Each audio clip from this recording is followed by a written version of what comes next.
नमस्कार दोस्तों, sunrise maths point के ऑनलाइन प्लेटफॉर्म पर आपका स्वागत है। दोस्तों, हमने शुरू कर रखा था मैट्रिक्स और मैट्रिक्स को हमने पढ़ते पढ़ते हम पहुंच गए थे मैट्रिक्स और ट्रांसपोज निकालने में। और पिछली जो अपनी क्लास हुई है उस क्लास में अपन ने मैट्रिक्स के ट्रांसपोज से संबंधित कुछ क्वेश्चन अपन ने देखे थे। अब उसी को थोड़ा सा आगे बढ़ाते हैं और अपनी जो बुक है 12th क्लास की जो बुक है उसमें अपनी एक्सरसाइज 3.3 जो है उसने उसको हमने स्टार्ट कर दिया था, जिसमें टोटल चीजें जो वो मैट्रिक्स से ट्रांसपोज से रिलेटेड हैं। तो कुछ क्वेश्चन और है इसके, वो करते हैं और बढ़ते हैं आगे। देखो, पहला क्वेश्चन जो है ना, अपने क्वेश्चन 4 कर लिए थे, ठीक है। अब क्वेश्चन नंबर 5 जो है ना वो देखो। क्वेश्चन नंबर 5 देखिए क्या है। क्वेश्चन नंबर 5 क्या कह रहा है कि ए और बी तो मैट्रिक्स दे रखे हैं और उनके लिए आपको सत्यापित करना है कि ए बी का जो अगर हम ट्रांसपोज निकाले हैं तो बी का ट्रांसपोज इंटू ए का ट्रांसपोज आएगा। ये बात अपने को सत्यापित करनी है। हालांकि जब हमने ए और बी मतलब मैट्रिक्स से ट्रांसपोज से संबंधित जो गुण धर्म थे, प्रॉपर्टीज थी, वो जब हमने पढ़ी थी तो हमने लिखा था कि दो मैट्रिक्स के गुणनफल का अगर ट्रांसपोज निकालेंगे तो दोनों मैट्रिक्स से अलग अलग ट्रांसपोज के गुणनफल के बराबर आएगा। लेकिन ध्यान रखें कि ए बी का ट्रांसपोज जो है वो बी के ट्रांसपोज गुणा ए के ट्रांसपोज इक्वल आएगा, न कि ए का ट्रांसपोज गुणा बी का ट्रांसपोज, क्योंकि ये दोनों ही मैट्रिक्स है। दोनों मैट्रिक्सों के गुणनफल में क्रम विनिमय नियम वो लागू नहीं होता। ये बात अपन पहले कर चुके हैं, ठीक है। अब देखो कुछ अपने को क्वेश्चन दे रखे हैं, उसमें पहला पार्ट देखो क्या है। ए हमारी मैट्रिक्स दे रखी है, ये है कॉलम मैट्रिक्स 1 -4 3, और बी दे रखी है अपने को रो मैट्रिक्स -1 3 और 1। अब देखो, जब ए की रो और ए की कॉलम हो ना तो उस समय थोड़ा सा गुणा करने में दिक्कत आती है मैट्रिक्स में। तो देखो, जब ए की रो हो और ए की कॉलम हो, यानी एक तो मैट्रिक्स रो मैट्रिक्स है, एक हो कॉलम मैट्रिक्स, तो इनको गुणा करना तो उस समय अपने को थोड़ा सा ध्यान रखना है। गुणा में थोड़ी दिक्कत आएगी इसमें, और गुणा में दिक्कत कुछ नहीं, दिक्कत ये है कि मतलब उसको गलती होने की संभावना रहेगी उसमें, ठीक है। तो थोड़ी सी इन प्रश्नों पर विशेषकर प्रैक्टिस कर लीजिए, क्योंकि बोर्ड क्लास में 12th क्लास की जो बोर्ड है अपने की जो एग्जाम होती है उसमें कई बार प्रश्न पूछा गया है। ए और बी दोनों में से एक रो मैट्रिक्स देगा, एक कॉलम मैट्रिक्स देगा, और उनके गुणनफल पूछेगा, ठीक है। अब देखना, देखो यहाँ ये जो मैट्रिक्स है कितनी की है, 3/1 की है ना, और ये है 1/3 की। अगर हम इनका गुणा निकालें, ए बी अगर निकालें तो वो क्या आएगी, ध्यान देना। तो उस स्थिति में देखो, ए और बी का गुणनफल तभी डिफाइन होगा, यानी परिभाषित होगा, जब पहले के कॉलम और दूसरे के पहले में जितने कॉलम है उतने दूसरे में रो होनी चाहिए। तो देखो, इसमें कॉलम एक है, इसमें रो एक है, दोनों बराबर हैं। तो नई जो मैट्रिक्स आएगी ना ए बी, उसका अगर हम ऑर्डर देखें तो क्या आएगी, 3/3 की आएगी, ठीक है। और एक अगर हम बी ए निकालें, बी ए निकालें, देखो ध्यान रखें, बी ए निकालें तो बी पहले, तो बी का ऑर्डर कितना है 1 × 3, और ए का कितना है 3 × 1। तो देखो पहले का कॉलम दूसरे के रो के बराबर होना चाहिए, बराबर है। तो देखो ये, और इनका जो बी ए का ऑर्डर आएगा वो कितना आएगा 1 × 1 आएगा, इन 1/1, मतलब ए की एलिमेंट आएगा इसमें, ठीक है। तो देखो ए और बी निकालते हैं तब तो अपने पास ए बी का अगर गुणनफल निकालते हैं तब तो 3/3 मैट्रिक्स आएगी, और अगर बी ए निकालें तो वो केवल एक सिंगलटन आपकी मैट्रिक्स आएगी, मतलब ए की मैट्रिक्स आएगी, ठीक है। तो ये ध्यान रखना थोड़ा सा अपने को। और गुणनफल से संबंधित जो है ना पर्सन एग्जाम में अपने को देखने को मिलता है। अब हमें जो प्रूव करना वो ये है कि ए बी का ट्रांसपोज होगा बी के ट्रांसपोज इंटू ए के ट्रांसपोज की। देखो पहले तो हमें निकालना है ए बी, तो ए बी निकालना, तो देखो क्या आएगा, ये तो हमें पता चलेगा कि ए बी 3/3 का एक मैट्रिक्स आएगा।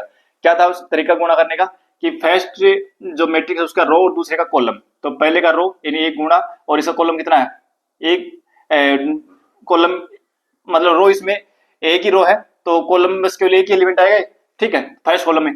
तो एक गुणा -1 -1 का, फिर फर्स्ट रो सेकंड कॉलम यानी 3, फिर फर्स्ट रो थर्ड कॉलम 1, फिर second row first column plus का 4, फिर सेकंड रो सेकंड कॉलम तो माइनस के 12, फिर second row second column second row third column minus का 4, फिर थर्ड रो फर्स्ट कॉलम -3, फिर थर्ड रो सेकंड कॉलम 3 3 9, फिर थर्ड रो थर्ड कॉलम 3।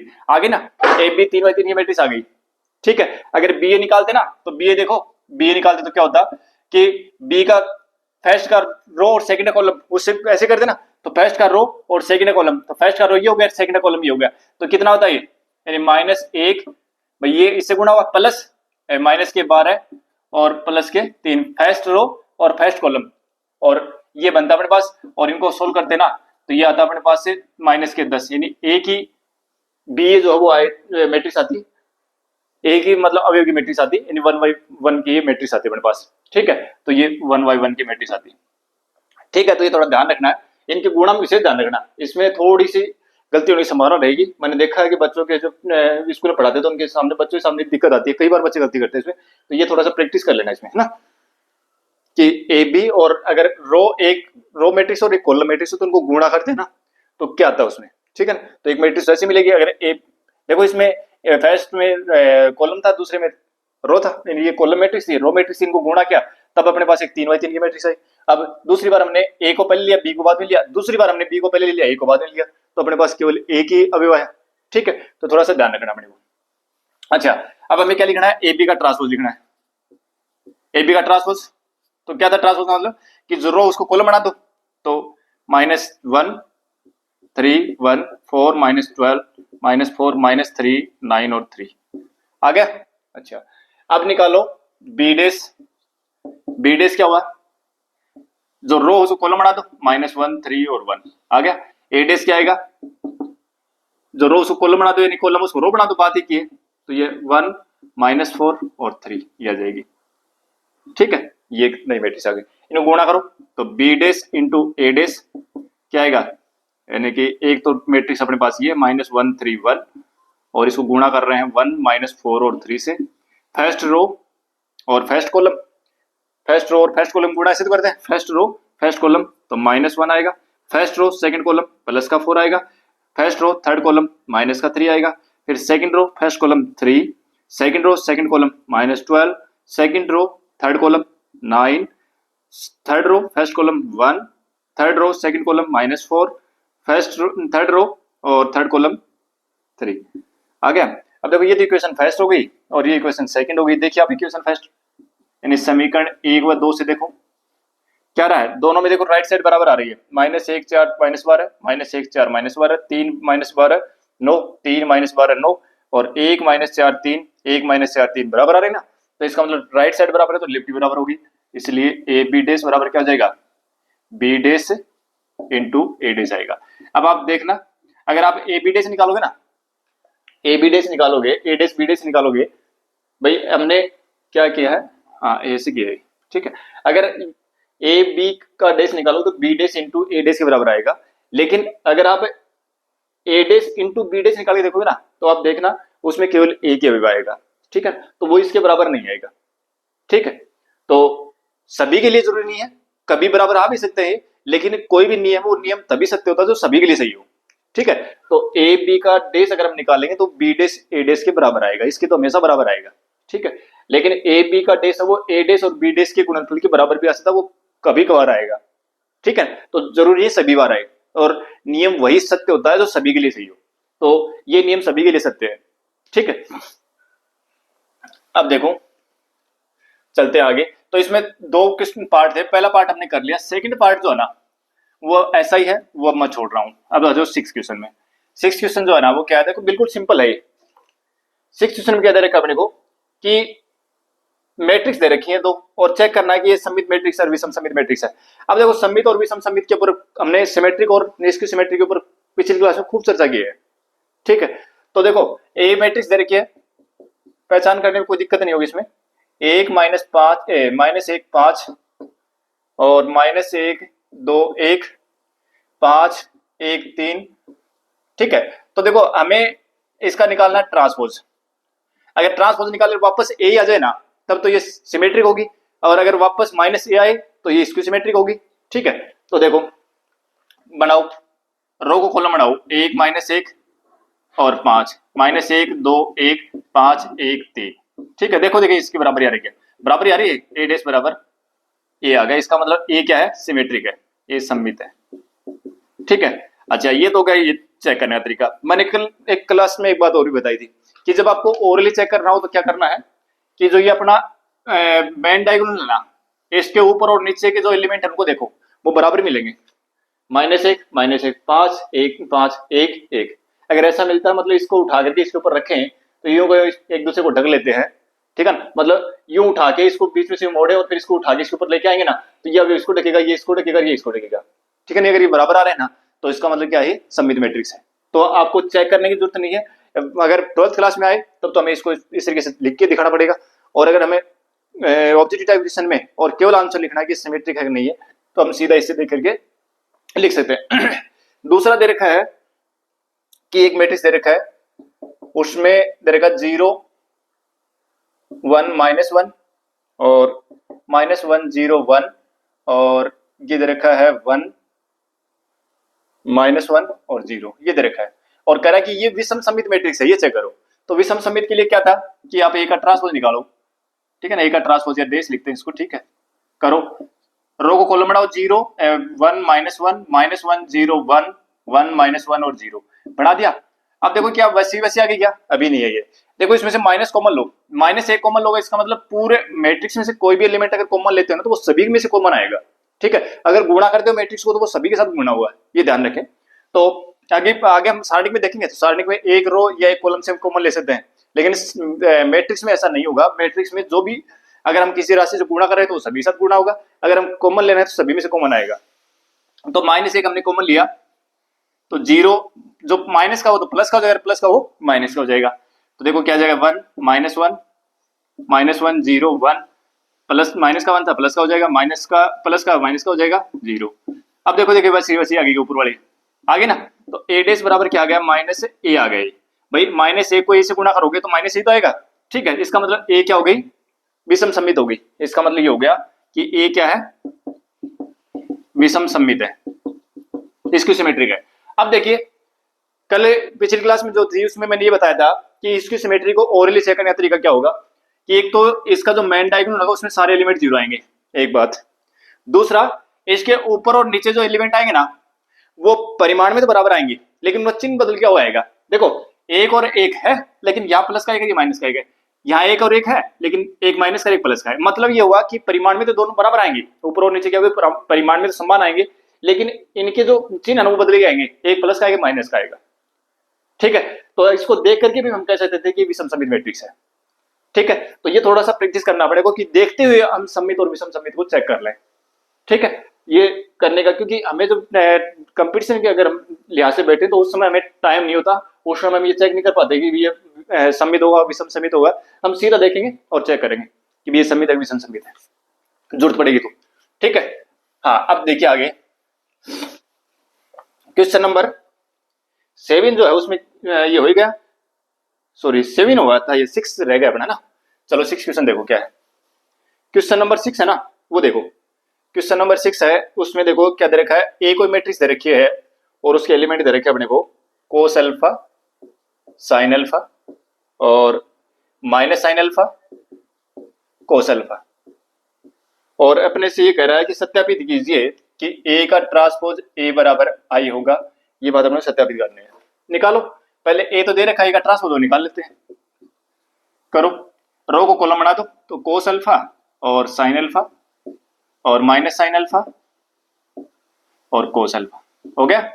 अब ए डैश इंटू ए निकालो, तो ये तो हो गया अपना cos alpha minus sine alpha, sine alpha और कोस अल्फा, और ये हो गया कोस alpha sine alpha minus sine alpha और कोस अल्फा, ठीक है। दोनों गुणा करो, फर्स्ट रो और फर्स्ट कॉलम, इसको इससे करो तो कोस स्क्वायर अल्फा और ये इससे गुणा हो गया प्लस का साइन स्क्वायर अल्फा।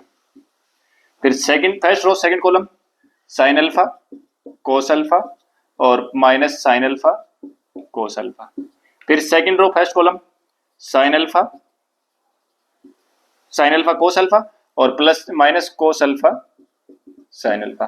फिर सेकंड रो सेकंड कॉलम तो sine into sine sine square alpha और plus cos into cos cos square alpha, ठीक है।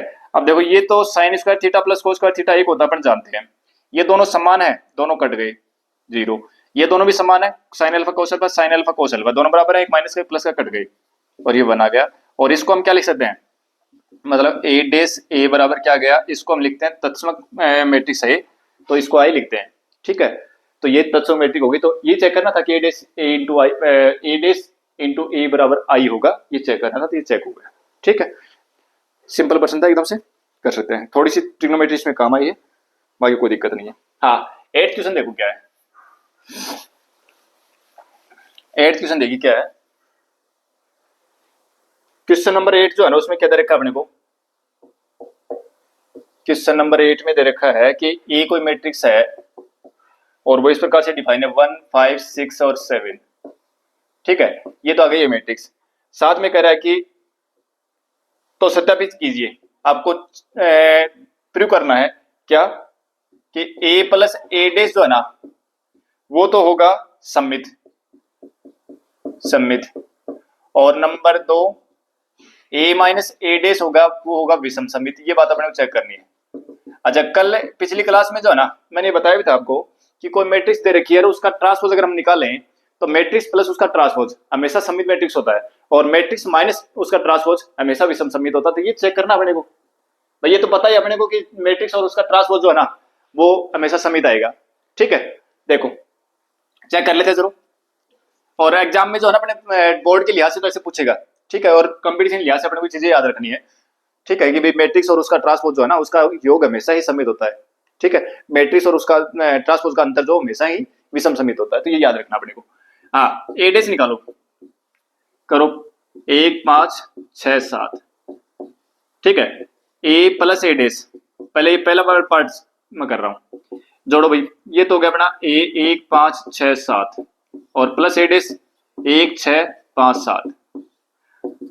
जोड़ो इनको, 1 1 2 5 6 5 11 11 और 14 हो गया। अच्छा, ये आ गया अपने पास नई मैट्रिक्स। अब देखो हमें चेक करना है कि क्या ये सममित है क्या। तो सममित कैसे निकलेगी कि अगर हमें ए प्लस ए डैश का अगर हम डैश निकालें और वापस ये मैट्रिक्स आ जाए। देखो ए प्लस ए डैश यही ना, इसका ट्रांसपोज निकालें, इसका डैश निकालें तो क्या आ जाएगा, फर्स्ट जो रो उसको कॉलम बना दो तो 2 और 11 और फिर 11 और 14। अच्छा देखो देखिए भैया कहाँ कोई गड़बड़ हुई है क्या।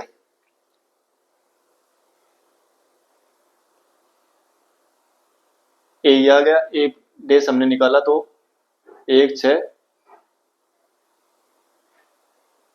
अरे हाँ 1 5 6 7। ठीक है, ए प्लस ए डैश देखो कितना आता है, तो 1 प्लस 1 2 5 6 11 और ये आ गया। ठीक है, और हाँ ये आ गया 2 11 11 14। सही है, कोई दिक्कत नहीं है। अब ये क्या गया, ये वापस इसी के बराबर तो आ गया भाई। ए प्लस ए डैश का हमने डैश निकाला, हमारे पास ये पूरी मैट्रिक्स थी एक। ठीक है ना, इसको पूरा एक बार मैट्रिक्स मान लो, ये पूरी एक है। हम ये चेक कर रहे हैं कि ये तो मैट्रिक्स है ना, ये जैसे मान लो अगर आप इसको पी ले लेते हो, एक बार पी मान लेते हैं बस। ठीक है, तो ये पूरी एक मैट्रिक्स है पी। अब हम चेक करना चाह रहे हैं कि ये सममित होगी। सममित कब होगी, जब हम पी का डैश निकाले तो वापस पी आ जाए, तभी तो सममित होगी।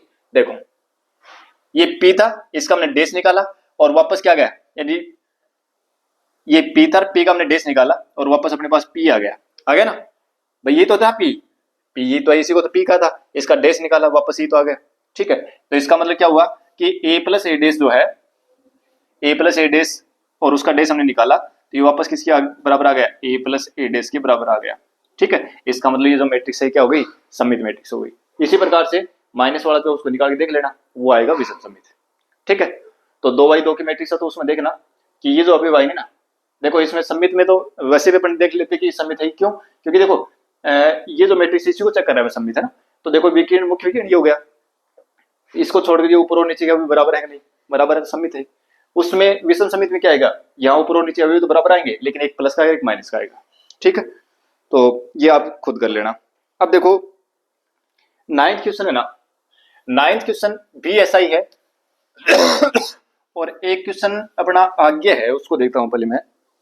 हाँ, जो 10 का क्वेश्चन है ना, अपन करते 10 का क्वेश्चन तो 9 में और 10 में दोनों एक जैसे ही हैं। ठीक है, अब 10 का क्वेश्चन जो है एक बार एग्जाम में पूछा हुआ क्वेश्चन है, अपने 10 का क्वेश्चन है, इस टाइप का क्वेश्चन है एग्जाम में आया हुआ है, बोर्ड में 3 नंबर का क्वेश्चन पूछा गया था। ठीक है, अब ये क्या कह रहा है कि कोई एक मैट्रिक्स देगा। ठीक है, कोई भी एक मैट्रिक्स देगा और कह रहा है कि उस मैट्रिक्स को हमें 2 मैट्रिक्सों के योग के रूप लिख सकते हैं जिसमें एक सममित होगी एक विषम सममित होगी। तो ये बात मैंने कल भी आपको जब इसके गुणधर्म पढ़ा रहा था उससे मैंने कहा था कि a plus 1/2 a plus a dash और plus 1/2 a minus a dash ये आएगा। भाई एक मैट्रिक्स था उसको हमने 2 मैट्रिक्स का योग के रूप लिख दिया। अब ये जो योग है ना, इसमें जो प्लस वाला ये तो आएगा सिमेट्रिक और जो माइनस वाला वो आएगा इसकी सिमेट्रिक। ये बात अपन ने पीछे की क्लास में करी थी। ठीक है ना, हमने पीछे क्लास में पढ़ा है। ठीक है, तो अब देखो ये क्वेश्चन में क्या कर रहा है, क्वेश्चन में ये कह रहा है कि कोई भी आपको मैट्रिक्स दे रखी है और क्वेश्चन में ये कह रहा है कि आपको एक मैट्रिक्स दे रखी है और उसको एक सममित और विषम सममित मैट्रिक्स की योग के रूप में लिखना है। यानी एक मैट्रिक्स है, उसको दो मैट्रिक्सों के योग के रूप में लिखना है, जिसमें से एक सममित है और एक विषम सममित। कोई दिक्कत नहीं है। एक मैट्रिक्स है ए, उसका एडेस निकाल लो, ए प्लस एडेस उसका आधा कर लो, ए माइनस एडेस उसका आधा कर लो। इन दोनों का योग करेंगे तब तो ए आएगा और एक इसमें सममित होगी, एक विषम सममित होगी। ये तो बात अपने को पता चल गई, लेकिन अपने को करना कैसे है वो देखिए। बोर्ड में एक बार ये क्वेश्चन पूछा हुआ क्वेश्चन है और देखो क्या है इसमें, फिर से पूछ सकता है। हालांकि ऐसे प्रश्नों की संभावना बहुत कम होती है। 3x3 का मैट्रिक्स लेके चल रहा है अपन, जैसे इसमें सेकंड पार्ट है ना, ये लेके चल रहे हैं। तो ए हमारे पास एक मैट्रिक्स है 6 -2 2 -2 3 -1 और 2 -1 और 3, ये कोई मैट्रिक्स है, ठीक है। और हमें ये कह रहा है कि आपको इसको दो मैट्रिक्सों के योग के रूप में लिखना है, जिसमें से एक तो सिमेट्रिक होगी और एक होगी इसकी सिमेट्रिक, यानी एक सममित होगी एक विषम सममित होगी। ये अपने लिखना है। देखो हम क्या करेंगे, सबसे पहले इसका ट्रांसपोज निकालेंगे, एडिस निकालेंगे। एडिस हमने निकाला तो क्या आएगा, यानी रो उसको कॉलम बना दो। तो 6 -2 2 -2 3 -1 2 -1 और 3, ये आ गया एडिस, आ गया। अच्छा अब आप निकाल लो ए प्लस एडिस निकालो, ए प्लस एडिस निकालो तो क्या आएगा, ये तो लिखा ए और प्लस ये लिखा एडिस, ठीक है। और मैं अब इनका सीधा योग लिखूंगा, ठीक है। ये अपने को लिखना, आप लिख ले।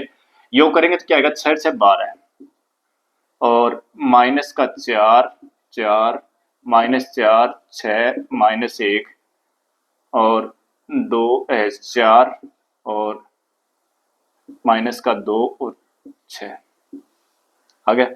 अब देखना है इसमें देख तो सममित आएगी, वो तो ये की आ जाएगी, विषम सममित आएगी ना, ये सममित मैट्रिक्स ये, ठीक है। विषम सममित जो आएगी ना वो 0 0 आएगी, देखना ये सिमेट्रिक है, देखेंगे तो। हाँ चलो अब देखो आगे इसका करो आप 1/2 ए प्लस एडेस करते हैं, क्या आएगा 1/2 और ये अपनी मैट्रिक्स जो भी है ना वो लिखो 12 -4 4 -4 6 -2 है, -2 आएगा, -2, ठीक है। इनका योग करेंगे तो एक और -1 और -1 -2 आएंगे, 4 -2 और 6 करो, इनका आधा करो भाई, 1/2 से गुणा करो प्रत्येक को, तो ये कितना आ जाएगा 6 -2 2 और -2 3 और ये माइनस का 2 था, -1 2 -1 और 3, ये आ गया। अब देखो मैं इसको लेता हूं कि लेट इसको हमने मान लिया कि भाई p बराबर 1/2 a प्लस ए डेस है, ठीक है ना। इसको मैंने p कह दिया, इस मैट्रिक्स को मैंने क्या कह दिया, p कह दिया। तो अब देखो p डेस निकालते हैं, क्योंकि हमें चेक करना है कि ये जो मैट्रिक्स है ना, ये हमने एक तो बना लिए। अब ये देखो क्या है, सममित है विषम सममित है, ये चेक करेंगे। तो देखो p हमने चेक किया, p डेस हम निकालते हैं। p डेस हमारे पास क्या है, p ये तरह इसी को हमने p कहा था, ये p है तो इसका p डेस निकालो तो क्या जाएगा 6 -2 2 फिर -2 3 -1 2 और -1 और 3, ये आ गया ना। अब देखो ये क्या आ गया, वापस p डेस है वो किसके बराबर आ गया, p के बराबर आ गया। p डेस और p के बराबर है, देखो p है, ठीक है, p के बराबर आ गया। इसका मतलब क्या हुआ कि p जो है वो क्या है, सममित है, p क्या है, सममित है, ठीक है। अच्छा अब q निकालते हैं, तथा q में मान लेता हूं किसको, a माइनस सॉरी पहले एक बार निकाल लेते हैं, a minus a minus a डेस निकालते हैं। पहले a में से a डेस घटाते हैं, ये तो a रहा ये a डेस रहा, इसमें से घटाओगे तो देखो दोनों मैट्रिक्स समान है, ठीक है ना। प्रत्येक अगर समान है तो शून्य मैट्रिक्स आएगी, ध्यान रखना। 0 0 0 0 0 0 0 0 0 याद है, ठीक है। और 1/2 a माइनस a डेस निकालोगे तो अब ये शून्य मैट्रिक्स है, इसमें सभी में 1/2 से इसको गुणा करोगे तो भी क्या आएगा, 0 0 ही आएगा, शून्य ही आएंगे सभी, आगे। अब देखो इसको हम ले लेते हैं कि लेट ये क्या है, q है, यानी q बराबर क्या आ गया, इसको हमने q ले लिया 1/2 a माइनस a डेस हमने निकाला, उसको हमने q मान लिया और इसके बराबर ये था ही। तो हमारे पास q जो मैट्रिक्स वो ये आ गई। अब q डेस निकालेंगे तो q डेस निकालें, सीधी सी बात है, शून्य मैट्रिक्स है तो इनका रो कॉलम चेंज करो तो भी शून्य मैट्रिक्स ही आएगी आपके पास, ठीक है ना। इसका मतलब अब देखो शून्य मैट्रिक्स जो है ना, अगर मैं इसको यूं लिख दूं कि -q कर दूं क्या दिक्कत आ रही है, भाई ये क्यू भी है, माइनस क्यू भी, क्या दिक्कत है भाई? माइनस से अगर इसको हम गुणा कर दे तो भी क्या आएगा? शून्य ही आएगा। शून्य मैट्रिक्स को माइनस गुणा कर क्या दिक्कत है? शून्य ही आएगा। तो एक चीज याद रखें, शून्य मैट्रिक्स जो है ना वो अपनी सममित भी होती है और विषम सममित भी होती है।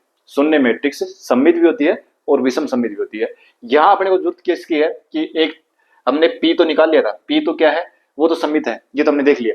और क्यू है वो अपने पास क्या रहा है, क्यू भी क्या है, सममित है। लेकिन हम यहाँ जरूरत किसकी पड़ रही है कि एक सममित और एक विषम सममित के रूप में लिखना है। तो क्यू जो है उसको हम क्या कहते हैं, क्यू है वो विषम सममित मैट्रिक्स है। ठीक है ना, शून्य मैट्रिक्स जो है उसको हम विषम सममित मैट्रिक्स से कह सकते हैं। तो अब देखो, लेकिन हमारा काम क्या था, हमारा ये था कि आपको दो मैट्रिक्स के रूप में लिखना है। अब देखो पी प्लस क्यू निकालते हैं, पहले पी प्लस क्यू निकालते हैं। तो पी हमारे पास क्या था, पी तो ये लिखा था हमने, पी तो इसको कहा था। तो ये आ गया 6 माइनस 2 2 माइनस 2 3 माइनस 1 2 माइनस 1 3 और प्लस क्यू क्या है 0 0 0 0 0, ये क्यू है। इनको जोड़ोगे ना तो आपके पास 6 माइनस 2 2 माइनस 2 3 माइनस 1 2 माइनस 1 3 ये आएगा। और ये किसके बराबर है, ए के बराबर है। इसका मतलब हमने क्या चेक कर दिया कि p प्लस क्यू बराबर क्या आ गया, ये आ गया। अब p क्या है, q क्या है, p है वो तो क्या है, p जो वो तो एक सममित मैट्रिक्स, सममित मैट्रिक्स है। ठीक है और q है वो क्या है, वो है विषम सममित आयु, विषम सममित आयु, वो है विषम सममित आयु। ठीक है, तो प्रश्न जो है ना वो ऐसा पूछा गया था कि दो मैट्रिक्सों के योग के रूप में, कोई भी मैट्रिक्स है उस मैट्रिक्स को दो मैट्रिक्सों के योग के रूप में लिखो जिसमें एक सममित है एक विषम सममित है। हमारे पास ए मैट्रिक्स थी, हमने इसको दो मैट्रिक्सों के योग के रूप में लिख दिया, किसमें, पी और क्यू के रूप में। यानी एक पी मैट्रिक्स है जो पी तो इससे निकली, क्यू मैट्रिक्स है वो इससे निकली। ठीक है, इसको हमने क्यू कहा। तो पी और क्यू हमने देखा कि पी और क्यू का योग किया तो वापस ए आ गया। इसका मतलब ए है उसको हम दो मैट्रिक्सों के योग के रूप में लिख सकते हैं, पी और क्यू। ठीक है, जहां पी तो क्या है, सममित मैट्रिक्स है और क्यू है वो विषम सममित मैट्रिक्स है। ठीक है, तो ऐसा प्रश्न जो वो एक बार एग्जाम में आया था, अपने को इस तरीके से प्रश्न करना है। अच्छा, इसमें क्या था कि इसमें शून्य मैट्रिक्स आ गई है क्यू। तो शून्य मैट्रिक्स हमारी यहाँ जरूरत किसकी है कि हम एक सममित एक करना चाह रहे हैं, एक विषम सममित करना चाह रहे हैं। तो हमारे पास ये सममित तो आ गई थी, तो ये विषम सममित कर देंगे इसको। ठीक है, अगर ये विषम सममित आती तो हम सॉरी ये जैसे ये शून्य मैट्रिक्स आती और ये आ जाती विषम सममित क्यू, भाई ए माइनस एक बटे दो ए माइनस ए डेस निकालते हैं और ये विषम सममित आ जाती है। तो हम क्या कहते हैं कि भैया तो होगी विषम सममित और ये शून्य मैट्रिक्स आती ना तो उस समय हम इसको सम्मित कर देते हैं। तो शून्य मैट्रिक्स जो है वो विषम सममित भी है और सममित, क्योंकि दोनों ही गुण इसमें पाए जाते हैं। ठीक है, तो जरूरत के हिसाब से इसको कह देंगे। ठीक है, अब देखो इसमें ये जो पहला पार्ट है ना, पहला पार्ट, इसमें पहला पार्ट जो है ना उसमें ऐसा नहीं आएगा, ध्यान रखें। पहले पार्ट में ए प्लस ए डेस और ए माइनस ये जो निकालोगे ना तो ये अलग मैट्रिक्स आएगी और ये शून्य मैट्रिक्स नहीं आएगी। इसमें शून्य मैट्रिक्स नहीं है। इसमें शून्य मैट्रिक्स आने का कारण ये था कि ये मैट्रिक्स पहले से अपने पास सिमेट्रिक थी, ये जो मैट्रिक्स थी ये पहले से सिमेट्रिक थी, इसलिए सीधी सी बात है तो ये सिमेट्रिक तो है ही है। तो इसमें दूसरी जो मैट्रिक्स आई वो शून्य मैट्रिक्स आएगी तो उसको अपन विषम सम्मित कर देंगे। ठीक है, लेकिन जो फर्स्ट पार्ट है उसमें सिमेट्रिक नहीं है वो। ठीक है, इसी प्रकार से इसमें जो थर्ड पार्ट है ना, थर्ड पार्ट है, थर्ड पार्ट में भी सिमेट्रिक नहीं है। तो उसमें देखना आप ए प्लस ए, ये जो निकालोगे पी ये अलग मैट्रिक्स आएगी और क्यू निकालोगे ना वो शून्य मैट्रिक्स नहीं आएगी। ठीक है, तरीका ये बना, उस समय देखो क्यू डेस निकालोगे वो माइनस क्यू के बराबर आएगा, या पी डेस निकालो वो माइनस प्लस पी के बराबर आएगा। पी डेस जो निकाला ये रहा, पी डेस निकाला वो तो पी के बराबर आएगा, उस समय हम कह देंगे पी सम्मित है। और क्यू डेस जो निकालेंगे ना, क्यू डेस वो माइनस क्यू के बराबर आएगा तो हम कह देंगे क्यू विषम सम्मित है। ठीक है, तो फिर पी प्लस क्यू निकाल के दिखा देंगे, दोनों को जोड़ेंगे तो ए के बराबर ही आ जाएगा। और फिर कह देंगे कि भी ये जो मैट्रिक्स है ए उसको हम दो मैट्रिक्स के रूप में लिख सकते हैं, पी जो सम्मित मैट्रिक्स है और क्यू विषम सम्मित मैट्रिक्स है। ठीक है, तो अब ये सारे पार्ट हमने करने नहीं है, आगे मैं इतने बताऊंगा। अब देखो कुछ प्रॉपर्टी हैं जो एक क्वेश्चन है, पहले तो ये कर लेते हैं फिर उसके बाद में चलेंगे आगे। 12th क्वेश्चन जो है पहले वो करते हैं, उसके बाद में यहाँ आगे जो एक 11th क्वेश्चन है ना वो तो एक प्रॉपर्टी दे रखी है, उसको प्रूव करना है तो वो तो आराम से हो जाएगा, कोई दिक्कत नहीं है। देखो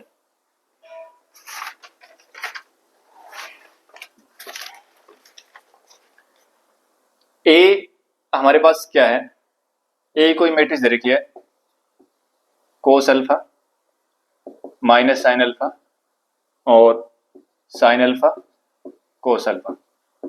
ठीक है, और हमें कह रहा है कि यदि ए प्लस ए डेस, बढ़िया प्रश्न है, ए प्लस ए डेस बराबर आई है तो अल्फा का मान बताओ क्या आएगा, अल्फा का मान पूछा है, बढ़िया प्रश्न है। ठीक है, जो छोटा प्रश्न है, जो छोटे आते हैं बड़े 17-18 प्रश्न आते हैं छोटे, बोर्ड में, राजस्थान बोर्ड में, तो उसमें प्रश्न पूछा जा सकता है।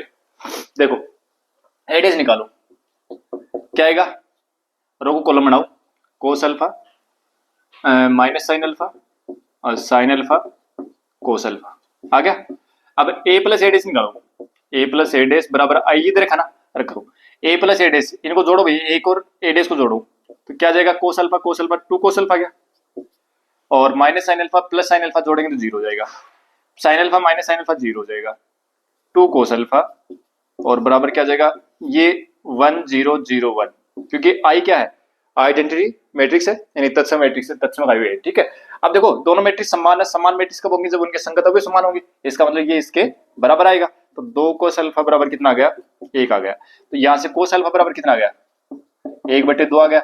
अब अल्फा बराबर कितना हो जाएगा, कोस में 1/2 मान किसका होता है, पाई/3 का जो होता है, कोस 60 का ही होता है, ये कोस 60 का मान होता है, तो अल्फा मान कितना आ जाएगा, पाई/3 आ जाएगा, ठीक है। अब ये जो चीजें है ना, ये अपने टोटल ट्रिग्नोमेट्री पढ़ा रखी है, लगभग शायद 31 या 32 क्लास है, जिससे पूरी की पूरी ट्रिग्नोमेट्री है। अगर वो पढ़े, अगर ये चीजें नहीं समझ में आ रहे तो वो आराम से पढ़ सकते हैं, उसमें पूरी पूरी ट्रिग्नोमेट्री करा रखी है, अगर इतनी क्लास से पढ़ ली तो ट्रिग्नोमेट्री में किसी प्रकार की कोई दिक्कत नहीं आएगी, ठीक है। अब देखो कुछ चीजें हैं जो अपने को ध्यान में रखनी है।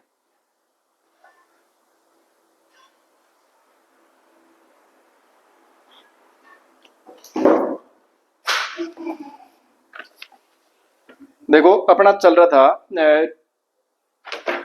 पहले तो जो पीछे पड़े ना, थोड़ा सा वो रिवाइज करता हूं मैं, उसके बाद में ट्रांसपोज में देखो क्या उसमें हमने ये पढ़ा कि ट्रांसपोज की प्रॉपर्टी पढ़ी थी अपन ने, ट्रांसपोज की प्रॉपर्टी पढ़ी थी हमने, क्या क्या पढ़ा था कि ए का डेस और फिर उसका डेस निकालते तो वापस ये आता है, हमने एक प्रॉपर्टी ये पढ़ी थी। दूसरी हमने पढ़ी थी कि A plus A dash, A plus B चाहे माइनस बी, उसका डेस निकालेंगे तो वापस क्या आएगा, A dash plus minus B dash आएगा, ठीक है। तीसरी हमने देखी थी कि ए प्लस कोई भी, चलो लेमडा कोई राशि ले लो जिसको हमने ए से गुणा किया, लेमडा ए का अगर हम ट्रांसपोज निकालते हैं या डेस निकालते हैं तो ये क्या आता है, लेमडा इंटू ए डेस के बराबर आता है, ठीक है। ये कुछ प्रॉपर्टी हमने पढ़ी थी, ठीक है। फिर हमने एक ये भी पढ़ी थी कि सबसे महत्वपूर्ण ये पढ़ी थी कि ए बी का डेस अगर हम निकालते हैं तो वो बी डेस इंटू ए डेस के बराबर आता है, ये बात हमने पढ़ी थी, ठीक है। अच्छा फिर उसके बाद में देखो हमने सम्मित और विषम सम्मित के ऊपर हमारी जो बात अभी है वो है सम्मित और विषम सम्मित, ये तो उसके ऊपर हो गई, ट्रांसपोज के ऊपर अपनी जो प्रॉपर्टी थी तो मैंने पढ़ ली। अब देखो सम्मित और विषम सम्मित के ऊपर क्या क्या है, हमने पढ़ा था कि ए और ए डेस जो है ना वो हमेशा क्या होता है, सम्मित होता है, ठीक है ना। और ए माइनस ए डेस यानी मैट्रिक्स और उसका ट्रांसपोज का अगर डिफरेंस निकालो तो वो क्या आएगा, विषम सम्मित आएगा, विषम सम्मित। ये बात भी हम चेक कर चुके हैं, ये बात भी हम चेक कर चुके हैं। अब देखो आगे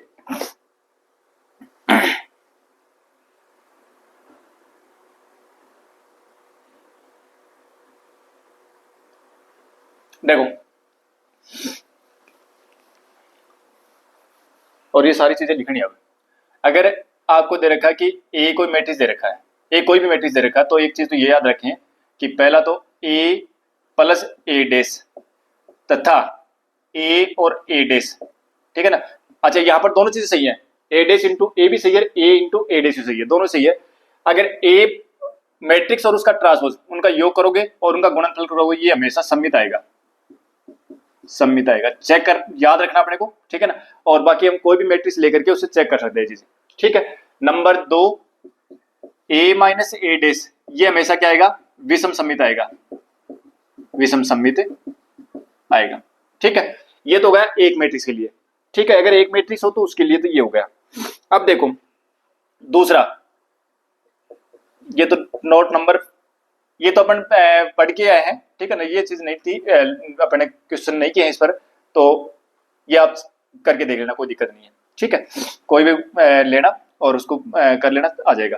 हालांकि एक क्वेश्चन किया था हमने जिसमें ए बराबर कुछ कोस अल्फा साइन अल्फा इस प्रकार से दे रखा था, ए डेस हमने जो निकाला था ना वो आई के बराबर आया था, ठीक है। और आई जो वो क्या है, तत्समैट्रिक है। अच्छा अब देखो नोट नंबर 5, यदि ये याद रखना है, यदि ए व बी सममित आयु है तो क्या क्या, नंबर 1 ए प्लस बी, ए प्लस बी और ए माइनस बी, यानी ए प्लस माइनस बी, भाई ए प्लस बी और ए माइनस बी, और A B plus B A, ध्यान रखिए यहां ध्यान दें, A B plus B A B plus B A, ये तो आएंगे सम्मित, सम्मित, ठीक है, नहीं तो आएंगे सम्मित। लेकिन A B minus B A B minus B A करो चाहे B A minus A B करो, ठीक है ना, A B minus B A जो आएगा वो आएगा विषम सम्मित, विषम सम्मित, ठीक है ना, ए बी माइनस बी ए वो क्या आएगा, विषम सम्मित आएगा। अगर ए और बी सम्मित मैट्रिक्स हैं तो ध्यान रखें उनका योग भी सम्मित आएगा, उनका अंतर भी सम्मित आएगा, और ए बी प्लस बी ए करेंगे तो वो भी सम्मित आएगा, ये पूछता कई बार ए बी प्लस बी ए, ठीक है। और अगर सम्मित है तो इनका अंतर, यानी ए बी माइनस बी ए का अगर हम अंतर करेंगे तो वो देखना वो विषम सम्मित आएगा, ए बी माइनस बी ए का अंतर करेंगे तो विषम सम्मित आएगा, ठीक है। अच्छा, नोट नंबर दूसरा अपने लिखना है,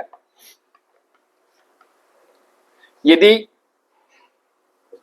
नोट नंबर 2 लिखना अपने को कि यदि ए व बी विषम सम्मित है, विषम सम्मित है तो क्या क्या होगा, तो इसमें चलो ए फर्स्ट पार्ट करते हैं सेकंड पार्ट करते हैं ना, इसमें फर्स्ट पार्ट ये हो जाएगा कि ए प्लस बी करो और चाहे ए माइनस बी करो, ठीक है, ए प्लस बी करो चाहे ए माइनस बी करो, साथ में ए बी माइनस बी ए, ध्यान रखें ए बी माइनस बी ए, ये तो आएगा हमेशा विषम सम्मित, विषम सम्मित, ठीक है। और दूसरा A B plus B A B plus B A आएगा सम्मित, ठीक है। तो अब एक चीज ध्यान रखना कि ए बी, ए और बी चाहे सम्मित हो चाहे विषम सम्मित हो, हमेशा ए बी प्लस बी ए तो वो आएगा सम्मित ही, ठीक है, और ए बी माइनस बी आएगा विषम सम्मित, ठीक है।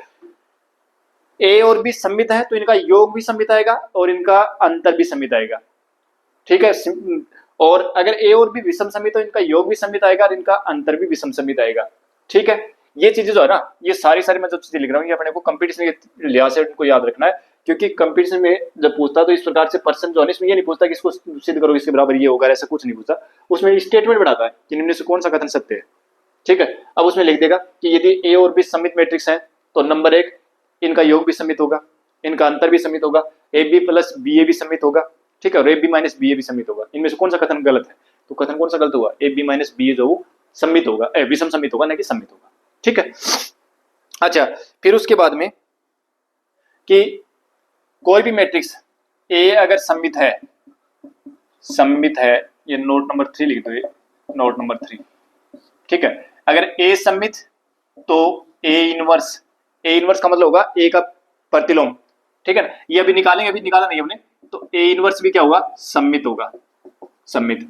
अगर ए विषम सम्मित है, विषम सम्मित है तो इसका इनवर्स, ए इनवर्स भी क्या होगा, विषम सम्मित होगा, विषम सम्मित सम्मित होगा, ठीक है। फिर हमने एक और पढ़ लिया था कि कोई भी मैट्रिक्स है ना उसको हम कोई भी मैट्रिक्स है उसको हमें 2 मैट्रिक्सों के योग के रूप में लिख सकते हैं, जिसमें एक सम्मित और एक विषम सम्मित मैट्रिक्स होगी, ठीक है। ये यूं कह दो कि एक मैट्रिक्स को सम्मित और विषम सम्मित मैट्रिक्सों के योग के रूप में लिखा जा सकता है, ठीक है।